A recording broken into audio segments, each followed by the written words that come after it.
Hey everyone, Shawn Pease here with your February 2026 tech tip on commercial tire service. This tech tip is going to focus on ineffective wheel fasteners.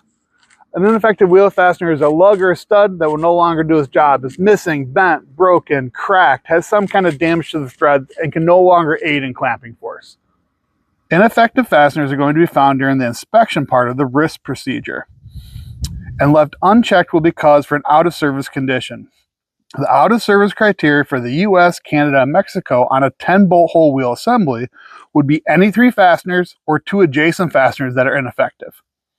And on an 8 or less bolt hole assembly, out-of-service would be any 2 anywheres that are bad or ineffective.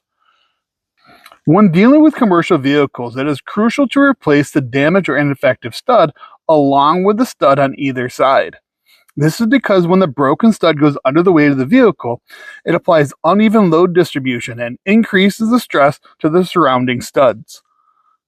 Thanks for watching, everybody, and stay tuned for next month's tech tip on automotive tire service.